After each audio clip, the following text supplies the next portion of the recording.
ಎಲ್ರಿಗೂ ನಮಸ್ಕಾರ. ನನ್ನ ಹೆಸರು ಆಶಿಕಾ ಸೋಮಶೇಖರ್. ಸೊ ಇವತ್ತು ನಾವು ತಿಮ್ಮನ ಮೊಟ್ಟೆಗಳು ಪ್ರೀಮಿಯರ್ ಶೋ ಇತ್ತು. ಹೆಸರಾಂತ ನಿರ್ದೇಶಕರಾದ ಗಿರೀಶ್ ಕಾಸರವಳ್ಳಿ ಸರ್ ಬಂದಿದ್ದರು. ನನಗಂತೂ ತುಂಬ ಖುಷಿ ಆಯಿತು. ಬಿಕಾಸ್ ನಾನು ಅವ್ರದ್ದು ದ್ವೀಪ ಸಿನಿಮಾ ನನಗೆ ತುಂಬ ಇಷ್ಟ. ಸೊ ಅದು ಮಲೆನಾಡು ರೀಜನ್ಗೆ ಸಂಬಂಧಪಟ್ಟಿದ್ದು. ಆ್ಯಂಡ್ ಈ ಸಿನಿಮಾ ಕೂಡ ಮಲೆನಾಡು ರೀಜನ್ಗೆ ಸಂಬಂಧಪಟ್ಟಿರೋದು.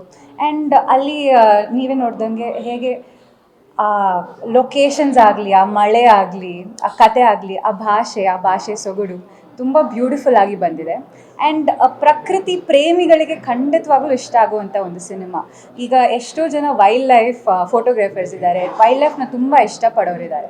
ಸೊ ಅವರಿಗೆ ಕಿಂಗ್ ಕೋಬ್ರಾ ಆಗಲಿ, ಕಾಡಿನ ಪ್ರಾಣಿಗಳಾಗಲಿ, ಅದೆಲ್ಲ ತುಂಬ ಇಷ್ಟ ಆಗುವಂಥ ಒಂದು ಸಬ್ಜೆಕ್ಟ್ ಇರುವಂಥ ಸಿನಿಮಾ ಇದು.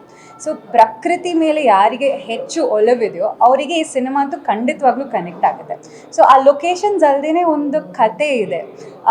ಒಂದು ಕ್ಯಾರೆಕ್ಟರ್, ತಿಮ್ಮ ಅನ್ನೋ ಕ್ಯಾರೆಕ್ಟರ್ ಹೇಗೆ ಅವನ ಜೀವನ ಹೇಗೆ ಬದಲಾಗುತ್ತೆ, ಅವನು ಕೊನೆಗೆ ಏನನ್ನು ಡಿಸೈಡ್ ಮಾಡ್ತಾನೆ, ಪ್ರಕೃತಿಗೆ ಅವನು ಸಪೋರ್ಟ್ ಮಾಡ್ತಾನೆ ಅಥವಾ ಅವನಿಗೆ ಬೇಕಾಗಿರೋ ದುಡ್ಡಿಗೆ ಸಪೋರ್ಟ್ ಮಾಡ್ತಾನೆ. ಸೊ ಆ ಥರ ಹಲವಾರು ಕ್ವೆಶ್ಚನ್ಸ್ ಇರುತ್ತೆ, ಕನ್ಫ್ಯೂಷನ್ ಇರುತ್ತೆ. ಅದಕ್ಕೊಂದು ಕನ್ಕ್ಲೂಷನ್ ಸಿಗುತ್ತೆ. ನನಗೆ ಕ್ಲೈಮ್ಯಾಕ್ಸ್ ತುಂಬ ಇಷ್ಟ ಆಯಿತು. ಹೇಗೆ ಕ್ಯಾರೆಕ್ಟರ್ ಹೇಗೆ ಡಿಸೈಡ್ ಮಾಡುತ್ತೆ, ನಮಗೆ ಯಾವ್ದು ಮುಖ್ಯ ಆಗುತ್ತೆ, ನಮಗೆ ಪ್ರಕೃತಿನೇ ಮುಖ್ಯ ಆಗುತ್ತಾ ಅಥವಾ ನಮ್ಗೆ ಬೇಕಾಗಿರುವಂಥ ಹಣ ದುಡ್ಡು ಅದು ಮುಖ್ಯ ಆಗುತ್ತಾ.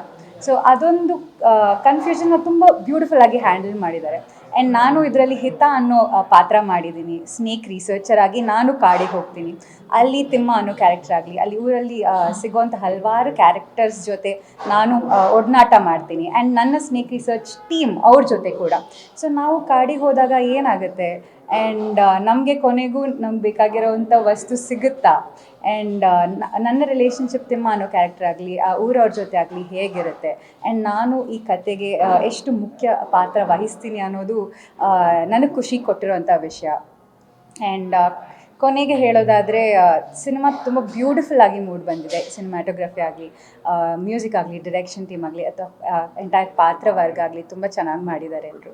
ಸೊ ಜನರಿಗೆ ಡೆಫಿನೆಟ್ಲಿ ಒಂದು ಚೆನ್ನಾಗಿರೋವಂಥ ಕತೆ ಆ್ಯಂಡ್ ಬ್ಯೂಟಿಫುಲ್ ಲೊಕೇಶನ್ಸ್ ಆ್ಯಂಡ್ ಒಂದು ಚೆನ್ನಾಗಿರೋ ಕಾನ್ಸೆಪ್ಟ್ ನೋಡೋವಂಥ ಒಂದು ಅವಕಾಶ ಸಿಗುತ್ತೆ ಈ ಸಿನಿಮಾದಲ್ಲಿ. ಆ್ಯಂಡ್ ಪ್ರಕೃತಿ ಪ್ರೇಮಿಗಳಂತೂ ಖಂಡಿತ ಬಂದು ನೋಡಬೇಕಾದಂಥ ಒಂದು ಚಿತ್ರ. ಸೊ ಎಲ್ಲರೂ ಇದೇ ಜೂನ್ 27ಕ್ಕೆ ರಿಲೀಸ್ ಆಗ್ತಾ ಇದೆ. ನಿಮ್ಮ ಹತ್ತಿರದ ಚಿತ್ರಮಂದಿರದಲ್ಲಿ ಬಂದು ನೋಡಿ ಅಂತ ಕೇಳ್ಕೊತೀನಿ. Thank you.